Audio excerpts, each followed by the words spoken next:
All right, guys, in this video, we're going to look at actual real-world examples that are using these solving rational equations that we just got practice doing by hand. Okay, so let's go ahead and watch the setup with this question. It's a flight that's looking across the United States. It says a flight across the United States takes longer east to west than it does from west to east. Okay, so just remember, so we have north, south, east, and west. And it's saying that it takes longer if we travel east to west. Okay. So if we were like traveling to San Francisco, if you will, from Chicago, okay, than it does from west to east. So west to east, it's saying that it takes less time. And that's because of the jet stream, guys. The jet stream does a flow from west to east. So it's like you have a backwind that's helping the plane go faster. But if you're going east to west, you're going against that jet stream. Okay.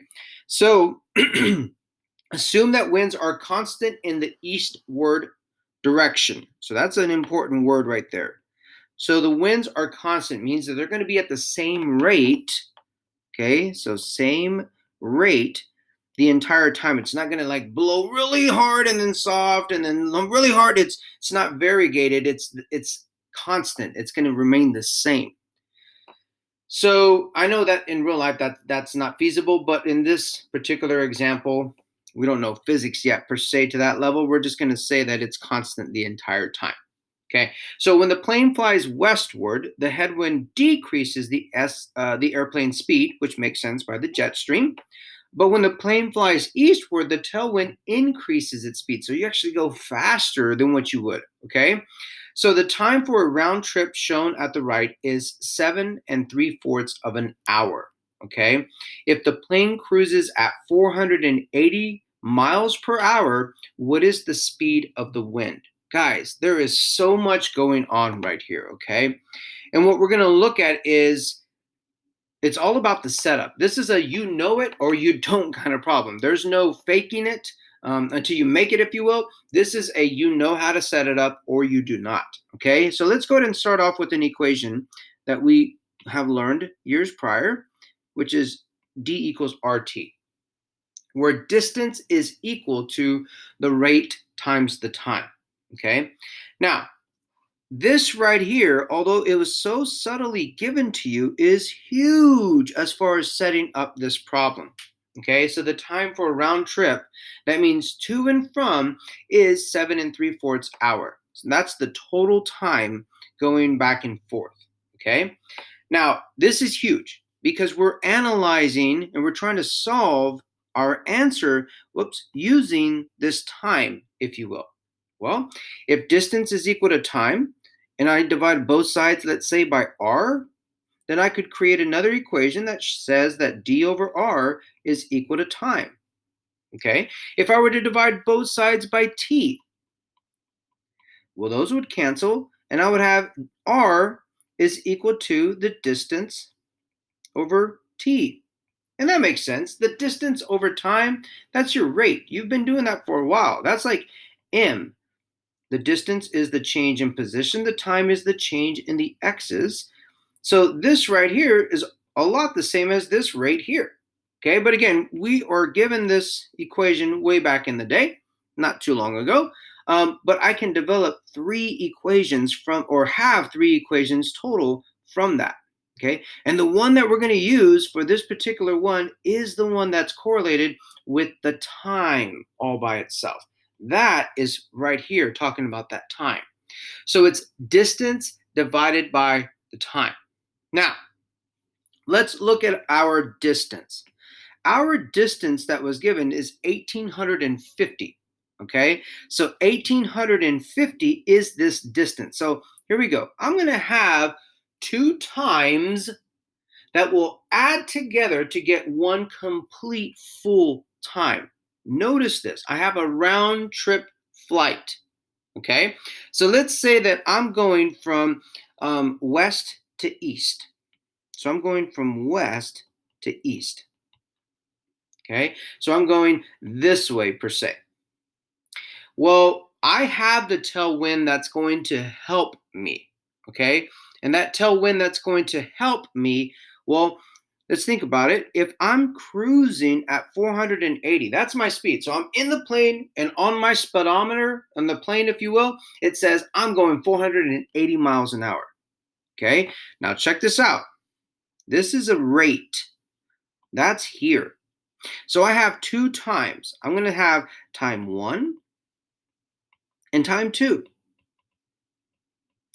Time 1 is going to go from west to east. That's left to right. Time 2 is going to go from east to west. That's coming backwards. Now, remember, if I'm going left to right, I'm with the air. So it's going to be adding a tailwind. So it's adding help, if you will. And if I'm going right to left this way, it's going to be whatever my speed is subtracting that help. And that help is called the speed of the wind, okay? So let's go ahead and write that in right here. We'll say plus the wind speed and minus the wind speed. Okay, since this is what we're looking for, let's call this x. Okay, so here we go. Let's set it up. The first time is this fraction right here. Okay, so we have a d over r, and we just found out that our r is 480 right here plus x, because we have a tailwind. We have help, okay? Whereas over here, our second one, which was, again, another d over r, because it was time 2, our rate was 480. Let me do that in blue. And this time it's minus the x, minus the wind speed, because it's going to slow me down. So I'm not traveling 480. I'm traveling a little bit less, or maybe a lot less than 480. Okay? So again, that's, again, time 2. Let's just use blue for time 2.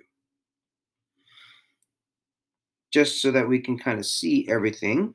D over that. And then I'll use red for time 1. 480 plus x. Again, west to east, I have help.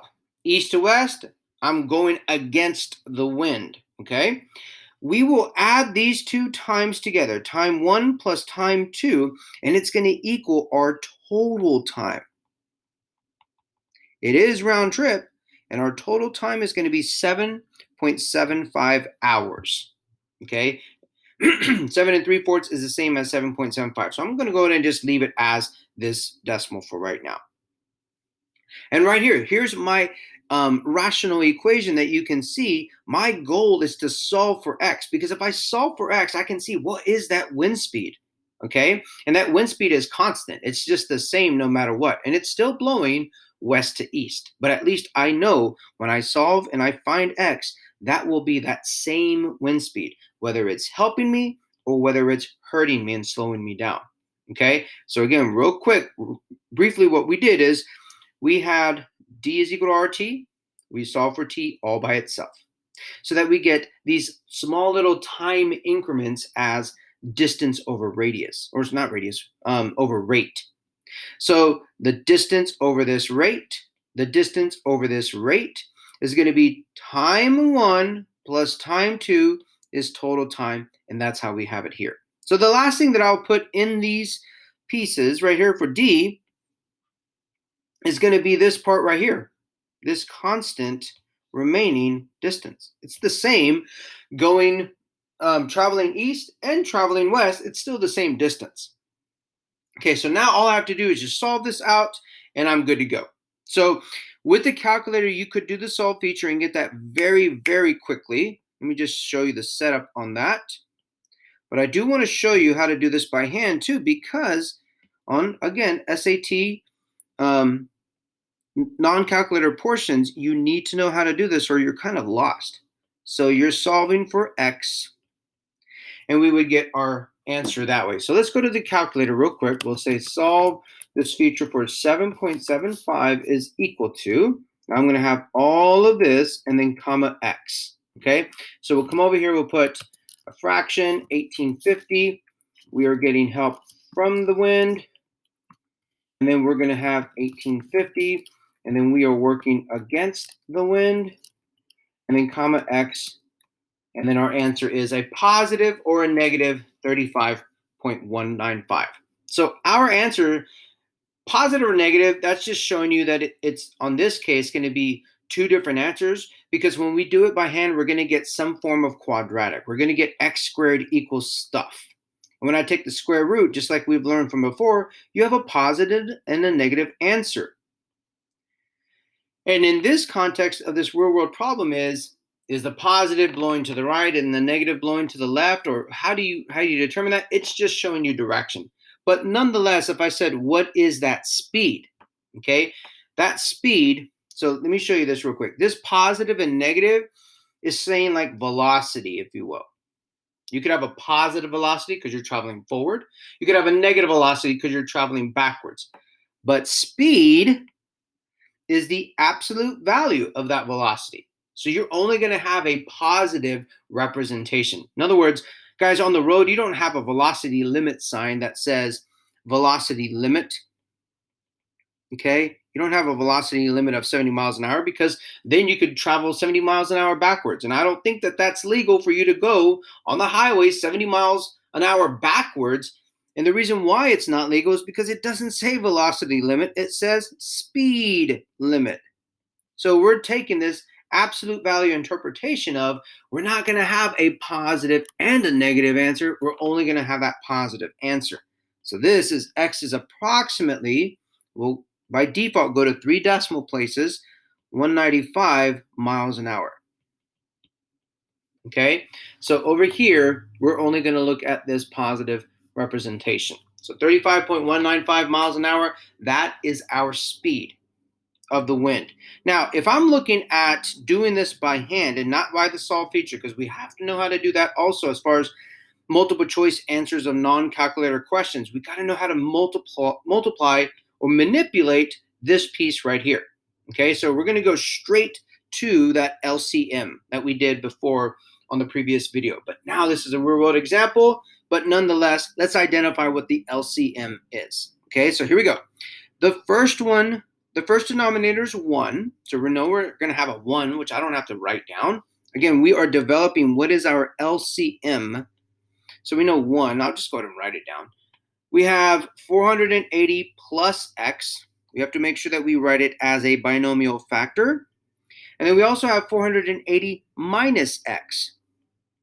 So now when I multiply this entire equation, that means left and right side, by this least common multiple, it's going to be just like the previous video, the examples where we're going to distribute this entire thing on all 3 pieces. Okay, now let me show you with highlights as I go what's happening.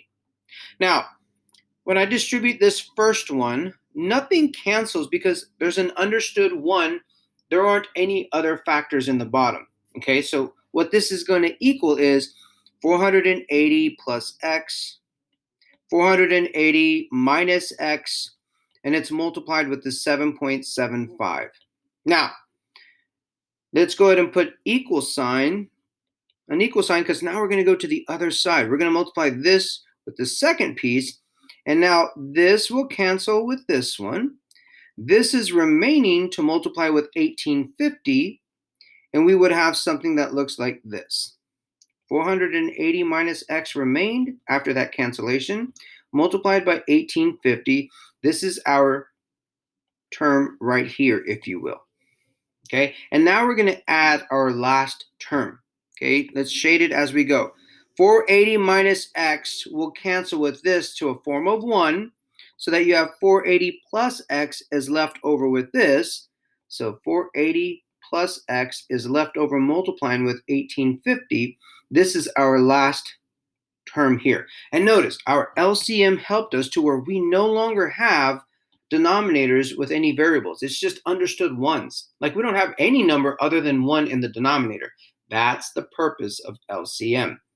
So if I distributed this all out and distributed this as far as this would go here and here, this would go here and here, and then these would just multiply all together to where if you were doing it by hand, you would FOIL this out, and then you would distribute this onto it. Okay, so FOIL that out would be 480 squared.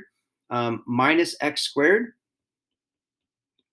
So let's see what 480 for the sake of time is. Oops. 480 squared is 230, 400. Okay, so 230, 400. And then you would multiply this 7.75 onto both pieces. So it'd be that and that. So this one over here is going to do the same thing. It's going to distribute where we get 1850.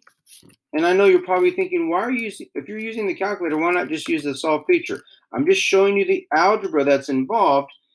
888, 333, or 000. And then we're going to do minus 1850x. And then over here, we're going to do the same thing, but this is positive 888, 000. And then it's going to be a positive 1850x. Notice that these will cancel to a form of 0. And now these will combine, and then you're going to basically have two of these 888s, 000. So 177, 6,000.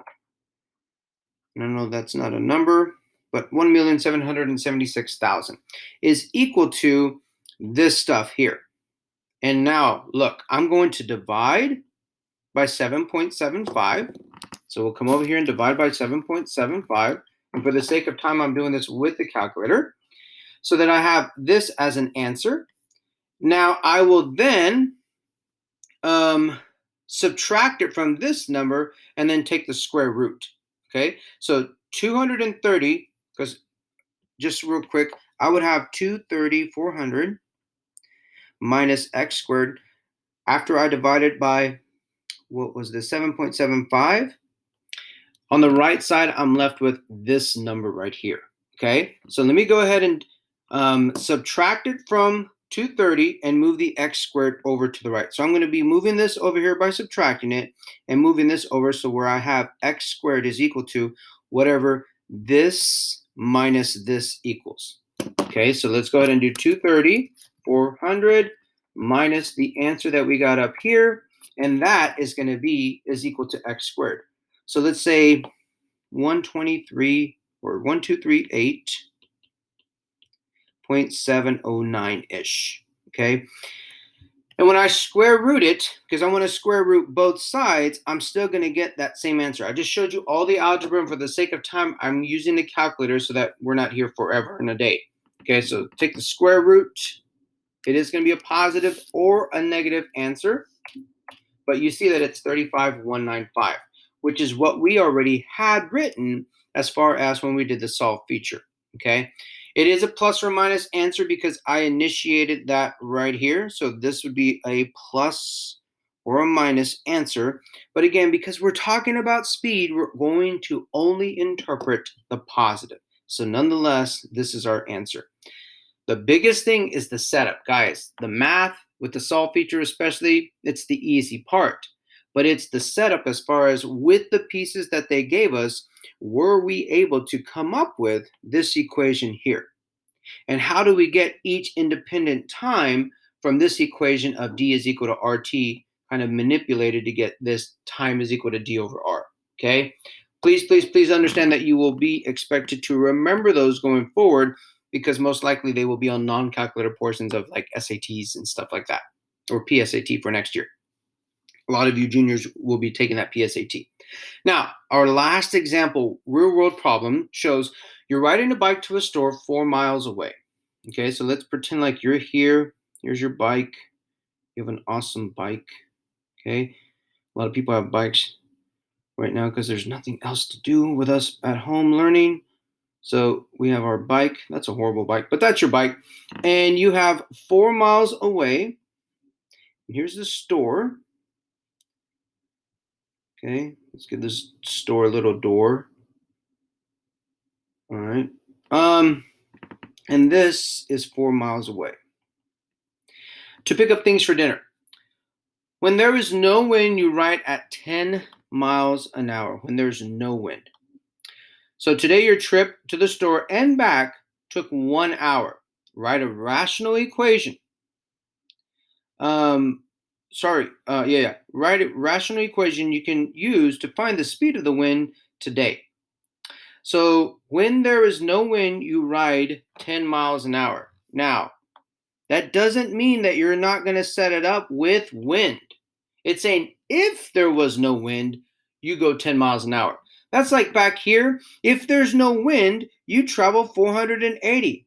But we have to account for wind, whether it helps or hurts us. Okay, that's what we're going to do the same thing here. Even though it says there's no wind, it doesn't mean that we're not going to add or subtract that x. It's saying if there's no wind, you're going 10 miles an hour. All right, so today, your trip to the store and back took 1 hour. Write a rational equation you can use to find the speed of the wind today. Solve the equation, discuss which solution is reasonable in the context of this situation. All right, so again, we would look at D is equal to RT, okay? And if I'm looking at time is my constant per se that I know I can rely on, it took 1 hour, then I'm going to talk about this equation, but I'm going to get time. I'm going to have it written in terms of time. So getting time all by itself, the terms are distance divided by rate, okay? So to go there, if you will, we have a d over r.